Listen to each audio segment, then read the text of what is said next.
बाबा वैराग्य भी दिलाता है, क्योंकि आज बाबा ने कहा तुम बच्चे राज ऋषि हो, राजाओं का राजा भी बनाता हूँ, वो सतयुग में बनोगे, लेकिन संगम युग पर आप क्या हो? ऋषि हो। ऋषि किसको कहते हैं? पवित्रता को कहते हैं। दुनिया में तो ऋषि लोग सिर्फ पवित्रता का ही मानते हैं, हद का त्याग है। और बाबा ने हमें पवित्रता के साथ साथ कलियुगी दुनिया का, विकारों का भी जो बोलबाला है उसका भी त्याग, देह सहित देह के सर्व संबंध ग्रस्त व्यवहार में रहते, इन सब से बुद्धि हटाकर बाबा से योग लगाओ, तो ये त्याग के आधार से ही हमारा राज्य भाग्य आगे का जमा होता है। तो बाबा ने कहा तुम बच्चे राज ऋषि भी हो। दूसरा बाबा ने कहा संगम युग पर बाबा हमें एक बहुत बड़ा चांस देता है, जो और किसी योग में नहीं मिलता है। कौन सा चांस देता है? जो पढ़ के आए ना सुना दे। भगवान के साथ रहने का चांस, मुरली सुनने का चांस, वो संगम युग पर ही मिलेगा। मनुष्य से देवता बनने का चांस, समय को सफल करने में। कश्मीर लाल भाई कौन सा चांस देता बाबा? संगम युग पर ही प्राप्त होता है। बाबा ने कहा संगम योग बहुत थोड़ा है, 5000 वर्ष के आगे 100 वर्ष क्या है। और इस थोड़ा समय में हमें पुरुषार्थ करके बहुत राजाई जबरदस्त प्राप्त करना है। और बाबा ने कहा बच्चों को चलते चलते क्या संकल्प आता कि ये शरीर छूट जाए तो अच्छा है, कब तक चलेंगे, बीमारी वगैरह जो आती है ना। तो बाबा ने कहा नहीं, ये शरीर बहुत आपका, ये जीवन ही बहुत दुर्लभ है, जो आपको भगवान प्राप्त हुआ है। कल भी बाबा ने कहा था आप सारी दुनिया एक तरफ और आप एक तरफ, लेकिन फिर भी सब कुछ मनुष्य के पास पर्याप्त होते हुए भी आपके पास कुछ नहीं है। आप ऋषि भी हो और बेगर भी हो। बेगर माना शरीर में होते हुए भी हम शरीर नहीं आत्मा है। तो बाबा ने कहा ये संगम युग पर ये जो दुर्लभ जीवन मिला है, कभी तंग होकर के ये मत कहना ये शरीर छूट जाए तो अच्छा है, मर जाए तो अच्छा है। तो बाबा ने कहा नहीं, इसी में रह करके आपको बहुत पुरुषार्थ करना है और जबरदस्त कमाई जमा करनी है। सारा भाग्य का खाता संगम युग पर है। जितना हम पुरुषार्थ करते हैं उसी के अनुसार ही हमें प्रारब्ध प्राप्त होता है, लेकिन उसका आधार है संगम योग। जो भगवान प्राप्त होने के बजाय हमें सब कुछ प्राप्त हो जाता है। तो बाबा ने कहा कभी शरीर से तंग नहीं होना, कभी मुख से ये शब्द नहीं निकालना कि मर जाए तो अच्छा है। नहीं, कर्म भोग चुक्त कर रहे करके आपको खुशी से भोग उसको पूरा करके फिर हिसाब किताब समझ करके पूरा करना है। सारे मीठे बच्चे सदा अपने को राज ऋषि समझकर चलो, तो तुम्हारे सब दिन सुख से बीतेंगे।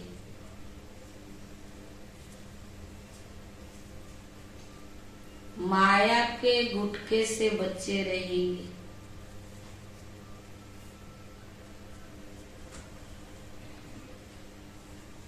प्रश्न है कौन सा चांस तुम्हें अभी है फिर नहीं मिलेगा? कौन सा चांस तुम्हें अभी है फिर नहीं मिलेगा? उत्तर है अभी थोड़ा समय है।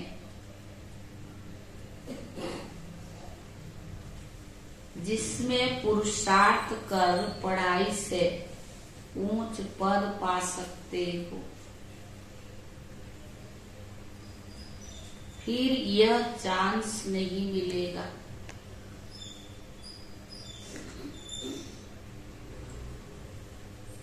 यह जीवन बड़ा दुर्लभ है।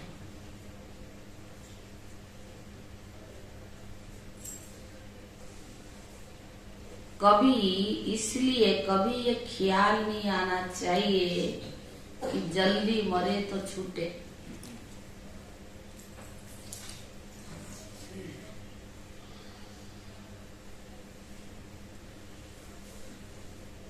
यह ख्याल उन्हें आता है जिन्हें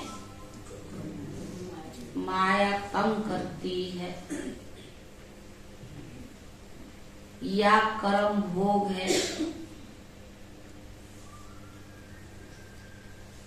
तुम्हें तो बाप की याद से माया जीत बनना है।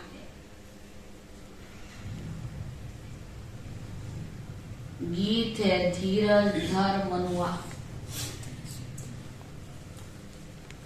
ओम शांति।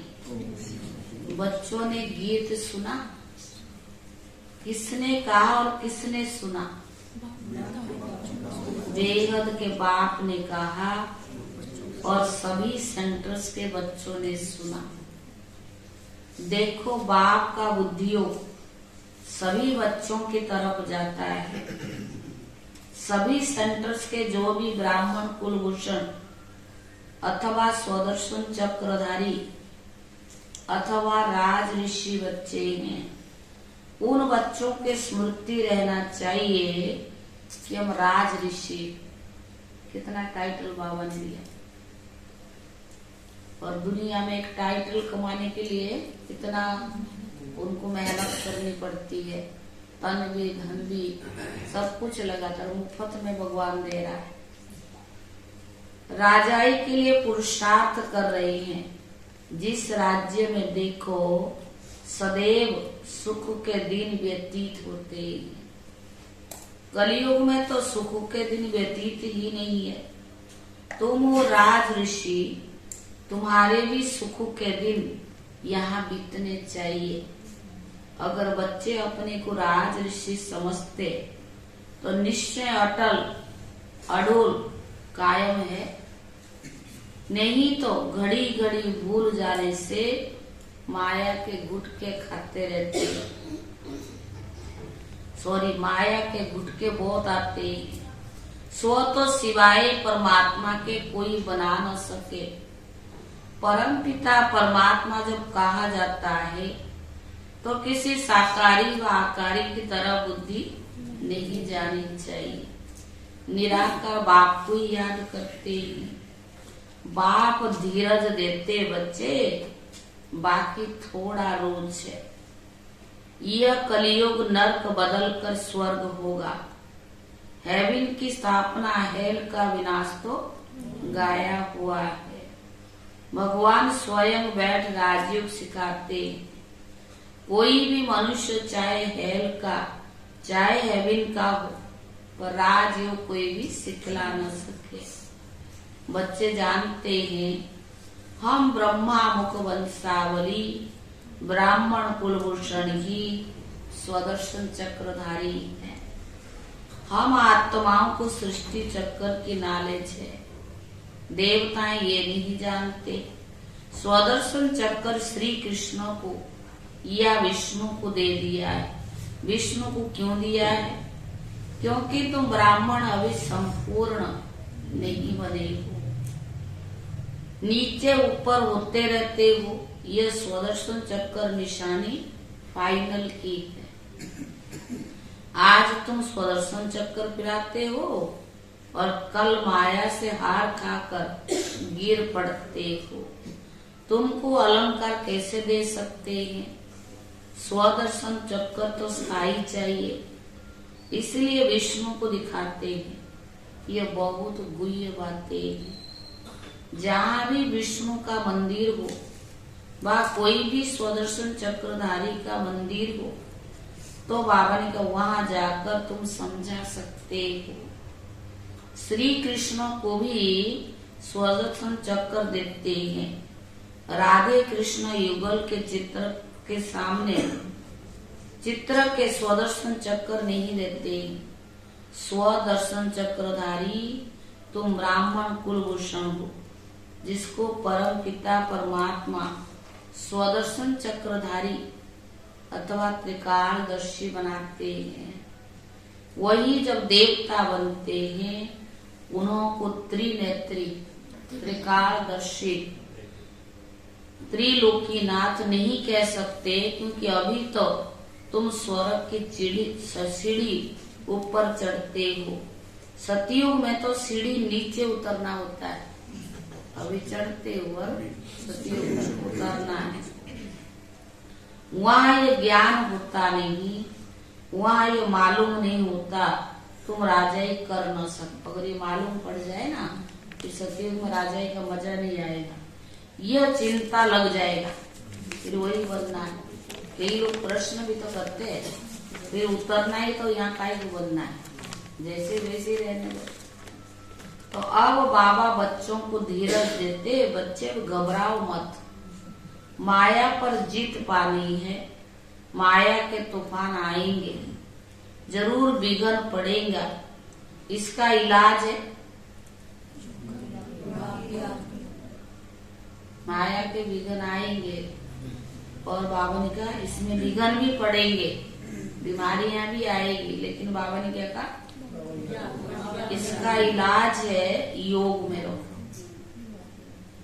माया योग भी तोड़ेगी, परंतु पुरुषार्थ करना है, योग में रहना है। जो योग में रहेंगे उनकी आयु भी बढ़ेगी। जितनी आयु बढ़ेगी उतना अंत तक बाप से योग लगाए वर्षा लेंगे। योग से तंदुरुस्ती को भी ठीक करना है, इसीलिए बाप कहते योगी भव। मेरे को निरंतर याद करो, जितना पुरुषार्थ करेंगे उतना स्वर्ग में प्रारब्ध पाएंगे। तो बाप कहते बच्चे योग में रहो तो तुम्हारे विकर्म विनाश होंगे। हाँ, बाकी थोड़ा समय है। तुम ऐसे नहीं कहेंगे कि विनाश जल्दी हो तो हम ये पढ़ाई, तो बाबा ने कहा स्वर्ग में जाएं। पर बाबा कहते बच्चे ये जीवन बड़ी दुर्लभ है। ऐसे नहीं कि अभी शरीर छोड़ फिर नया शरीर लेकर पढ़ाई पढ़ सकेंगे।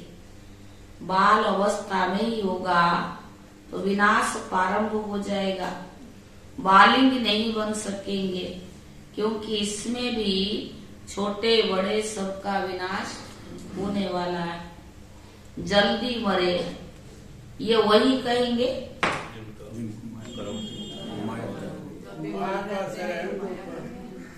जिनको माया बहुत तंग करती है। तो बाबा ने कहा ये वही कहेंगे जिनको माया तंग करती है या कोई कर्म भोग है, उनसे छूटना चाहते हैं।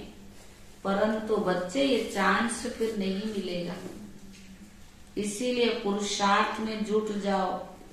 बाकी तो जब समय आएगा तो न चाहते हुए भी सबको जाना पड़ेगा, क्योंकि बाप सबको रूहानी यात्रा पर ले जाएंगे। अभी देखा ना तुर्की में क्या हुआ, तो सोचा थोड़ी था, कितने हजार लोग मर गए भूकंप में, दब गए, कितना आधा मरा पड़े। तो क्या है, कोई सोचा थोड़ी था, वो तो ना चाहते हुए भी जाना पड़ेगा।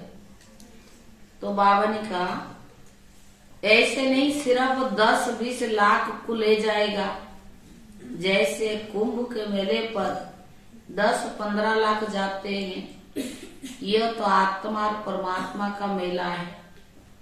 बाप स्वयं पंडा बनकर लेने आएगी, इनके पिछाड़ी तो अनगिनत आत्माएं जाएगी, परंतु ऐसे भी नहीं कि सब जल्दी जाएगी। प्रलय हो फिर तो भारत खंडी ना रहे, परंतु ये भारत अविनाशी खंड है, यहाँ बहुत रह जाते हैं। फिर सतयुग में है कि सूर्यवंशी राजधानी स्थापन होगी, कलियुग विनाश हो, सतयुग स्थापना होने में बीच का थोड़ा सा टाइम मिलता है, इसमें थोड़े रह जाते हैं, नए सिर पर अपनी राजधानी बनाते हैं। बाकी पुरुषार्थ का ये थोड़ा समय है, इसको कल्याणकारी योग कहा जाता है। दूसरे संगम को कल्याणकारी नहीं कहेंगे, क्योंकि नीचे उतरते जाते हैं। अब संपूर्ण सुख से संपूर्ण दुख में आ गए। कहा सतयुग में संपूर्ण सुख और कलियुग अंत में संपूर्ण दुख। यह नॉलेज और किसकी बुद्धि में है नहीं। आगे हम भी कुछ नहीं जानते थे, अंधश्रद्धा से सबकी पूजा करते थे। अब तो हर प्रकार की श्रीमत मिलती है, धंधा भी वही करते हैं जो कोई बिरला व्यापारी करे। जैसे हुनर सीखता होता है, यह है मनुष्य को देवता बनाने का हुनर। इस पर बच्चों को ध्यान देना है। बाबा रोज अमृत वेले आकर पढ़ाते, तो उस समय बाप के सामने सब सेंटर्स के बच्चे हैं। बाप कहते, मैं तुम सभी बच्चों को याद करता हूँ, परंतु इसमें माया मुझे कोई बिगड़ नहीं डालती। बाबा को माया बिगड़ नहीं डालती। हाँ, तुम बच्चे मुझे घड़ी घड़ी भूल जाते हो, तो माया तुमको बिगड़ डालती है। कोई लिखते, बाबा हम बच्चों को ना भूलना, परंतु बाबा कहते मैं कभी नहीं भूलता, मुझे तो सबको वापस ले जाना है। इसीलिए तो रोज मैं बच्चों को याद प्यार देता। सभी मुरली में बाबा याद प्यार देता है। बच्चों को खजाना भेज देता हूँ, सबको ललकार करता रहता हूँ कि बच्चे बाप की श्रीमत पर चल, बेहद का वर्षा लेने का पुरुषार्थ करो। इसमें गफलत व बहाना मत करो। कहते कर्म बंधन है, तो बाबा क्या कहे? बाबा पहले भी एक मुरली चला, हाँ? ये तो तुम्हारा है, बाप क्या करे? बाप कहते तुम योग में रहो तो कर्म बंधन भी बढ़ता जाएगा, तुमसे विकर्म नहीं होगा, आधा कला विकर्म से छूट जाएंगे। फिर ऊंच पद पाने के लिए भी सर्विस करनी है। मम्मा बाबा कैसे अच्छी रीति समझाते हैं। कोई बच्चे भी अच्छी सर्विस करते हैं। तुमसे कोई पूछे तुम्हारी एम ऑब्जेक्ट क्या है, तो बाबा ने कहा तो ये कार्ड हाथ में दे दो, उससे सब समझ जाएंगे कि ये किस धंधे में लगे हुए हैं। यह तो बड़े व्यापारी है, हर एक की रग देखनी है। सबसे अच्छा है चक्कर पर समझाना। तो बाबा ने कहा कैसा भी आदमी हो, चक्कर को देख समझ जाएंगे कि बराबर एक कलयुग है, अब सतयुग आने वाला है। क्रिश्चियन को भी ये समझा सकते हो। बाबा ने कहा उनको क्या समझा सकते हो कि हेल है, अब हेवन स्थापन होने वाला है। यह जरूर हेवनली गॉड फादर ही करेगा, परंतु मनुष्य की बुद्धि ऐसे ही गई तो अपने को नरकवासी भी नहीं समझते। कहते भी ये फलाना स्वर्गवासी हुआ, तो समझाना चाहिए जरूर हम नरक में, समझना चाहिए जरूर हम नरक में है। अभी कलयुग है, पुनर्जन्म भी जरूर कलयुग में ही लेंगे, स्वर्ग है कहाँ। बाबा तो कहते स्मशान में भी जाकर के समझाओ, परंतु बच्चे थक जाते। हम भी पुरुषार्थ कर रहे हैं, सॉरी समझाना चाहिए। अभी तो कलयुग है, अगर स्वर्ग में पुनर्जन्म लेना चाहते हो तो आकर के समझो। हम भी पुरुषार्थ कर रही हैं, जो अभी नर्क में रहेगा ही नहीं। स्वर्ग चलना है ना, वहाँ विष नहीं मिलेगा, उससे यहाँ बाबा ने कहा उसको यहाँ ही छोड़ना पड़ेगा। कैसे, उसके लिए बाबा युक्तियां बताते हैं। नेपाल में विजयाष्टमी के दिन छोटे बड़े सबका शिकार करते हैं।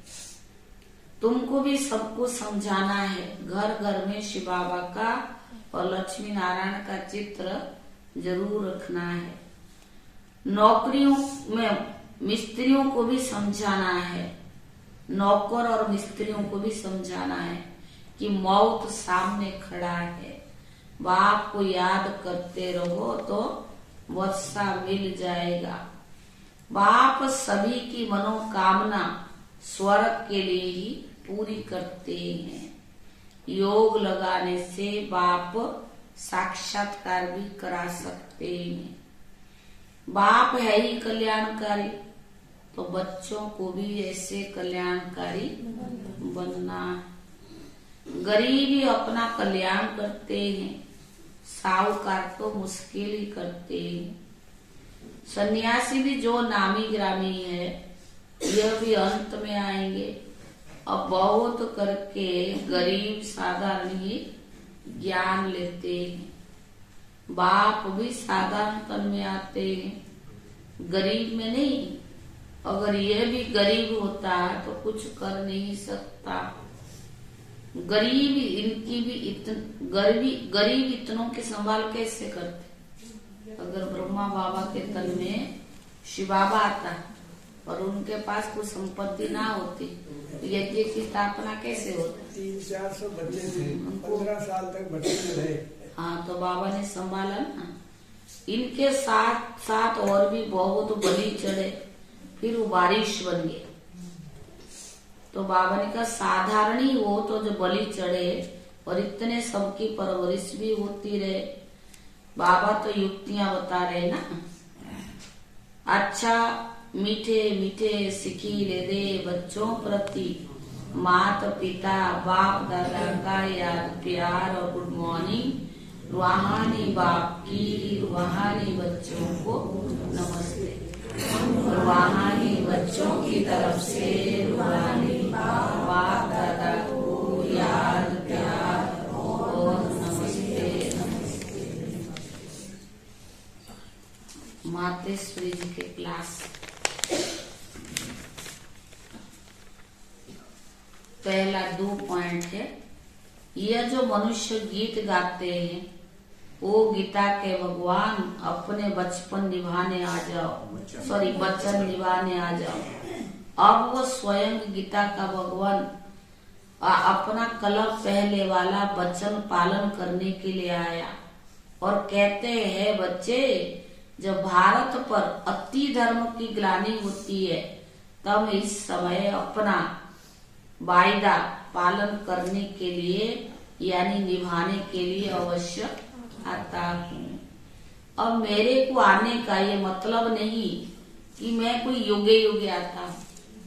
कहते ना भगवान 24 अवतार लेता, हर युग में आता। तो बाबा ने कहा मैं युगे युगे थोड़ी आता हूँ। कलयुग के समय आता है और कलयुग फिर कल्प कल्प आता है। तो मानो मैं कल्प कल्प आता हूँ। कल्प में फिर 4 युग है, इसको ही कल्प कहते हैं। आधा कल्प सतयुग त्रेता में सतोगुणी सतो प्रधान है, वहां परमात्मा के आने की कोई जरूरत नहीं है। और ये फिर तीसरा द्वापर युग से फिर दूसरे धर्म की शुरुआत है। उस समय भी अति धर्मों की ग्लानि नहीं है द्वापर में। तो बाबा ने कहा उसी समय परमात्मा आए, अधर्म विनाश का सत्य धर्म की स्थापन करता। अगर द्वापर में आया होता फिर तो द्वापर के बाद अब सतयुग हो जाना चाहिए। मनुष्य भी तो कह रहा है ना गीता में कि भगवान जो है द्वापर में आता है। ऐसे तो नहीं कहेंगे कि परमात्मा ने घोर कलयुग की स्थापना की, और यह तो बात ही नहीं हो सकती है। इसलिए परमात्मा कहते मैं एक ही हूँ और एक ही बार आता हूँ और एक ही धर्म का स्थापना और कलयुग का विनाश कर सतयुग की स्थापना करता हूँ। तो मेरे आने का समय ही संगम युग है। दूसरा, मनुष्य आत्माओं की किस्मत बनाने वाला और किस्मत बिगाड़ने वाला कौन है?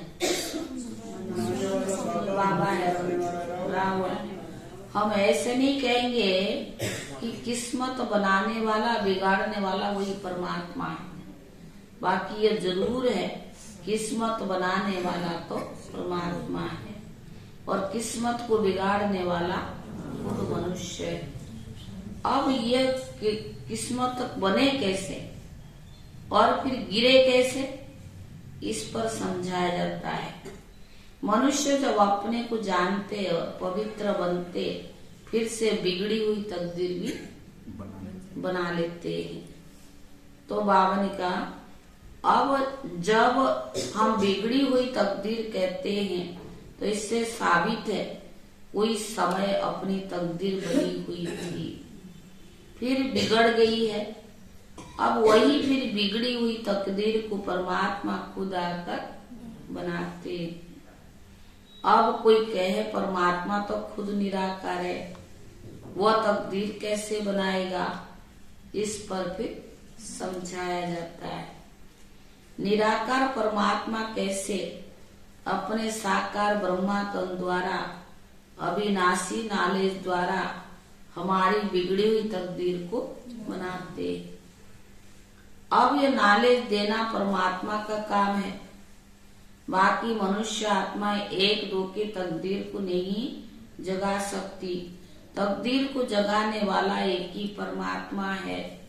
सभी तो उन्हों का यादगार मंदिर कायम है। शिव बाबा सब जगह यादगार का मंदिर कायम है। अभी तो जैसे हम सब सवेरे कल से ही प्रभात फेरी के लिए निकले हैं और जाना भी चाहिए, क्योंकि बाबा जितना भी कहें उतना कम बाबा की महिमा। जीवन जो बना रहा है, जो बाप माँ भी लौकिक नहीं बना सकते, उससे भी ज्यादा बाबा हमारी पालना परवरिश कर रहा है। तो ऐसे बाबा की जन्मदिन तो यानी जयंती बहुत धूमधाम से मनाएंगे। मधुबन से प्रतिज्ञा पत्र भी आया है, कैसे क्या क्या बाबा के झंडे के नीचे संकल्प लेना है। दूसरी बात ये भी है, जो प्रभात फेरी में जा भी रही है, किनके घरों में झंडा भी ले रहा है, किनके घर में वैसे भी बुलाते हैं। उसके बाद योग का प्रोग्राम भी, जैसे कोई शिवरात्रि के कारण से प्रभात फेरी नहीं बुलाते, कई उन्हें कहा कि हमारे घर में योग रखने का है, वो भी बहुत अच्छा है। क्योंकि आज बाबा ने सारी दवा योग का बताया है। बीमारी भी ठीक होगी, कर्म बंधन से भी मुक्त होंगे, कर्म मुक्त से भी चुक्त होंगे। तो सबका मूल आधार एक ही दवाई योग है। और वर्तमान समय योग का बहुत आवश्यकता है। ये तो थोड़े से पर्चे मधुबन से मंगाए थे और कईयों की विचार था तो चलो प्रभात फेरी भी हो जाएगी, लेकिन प्रभात फेरी के बाद ही योग के लिए हम टाइम देंगे। भावना के लिए मुख्य सार पहला है, बाप ने जो मनुष्यों को देवता बनाने का हुनर सिखाया है उसमें ही लगना है। बाप ने जो मनुष्य को देवता बनाने का हुनर सिखाया है उसमें ही लगना है। दूसरा, श्रीमत पर चलने में गफलत व बहाना नहीं करना है। श्रीमत पर चलने में गफलत व बहाना नहीं करना है। कर्म बंधनों से छूटने के लिए याद में रहना है। कर्म बंधनों से छूटने के लिए याद में रहना है। वरदान, श्रेष्ठ कर्मधारी बन, ऊंची तकदीर बनाने वाले पदमा पदम भाग्यशाली भव। श्रेष्ठ कर्मधारी बन, ऊंची तकदीर बनाने वाले पदमा पदम भाग्यशाली भव।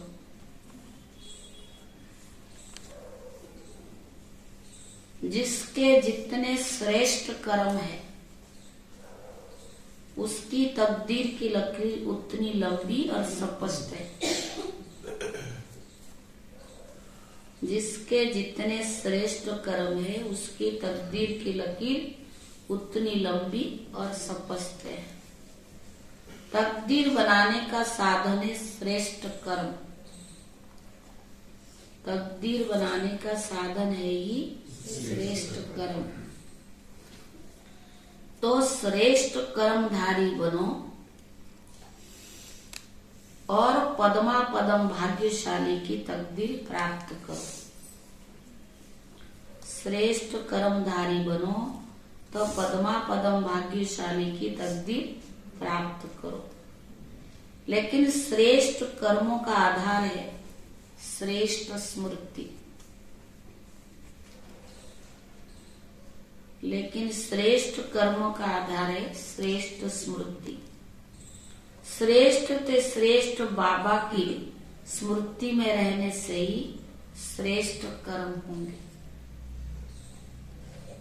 श्रेष्ठ ते श्रेष्ठ बाप की स्मृति में रहने से ही श्रेष्ठ कर्म होंगे। इसीलिए जितना चाहो उतना लंबी भाग्य की लकीर खींच लो।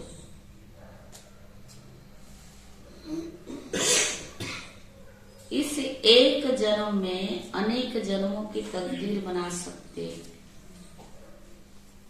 इस एक जन्म में अनेक जन्मों की तकदीर बन सकती है।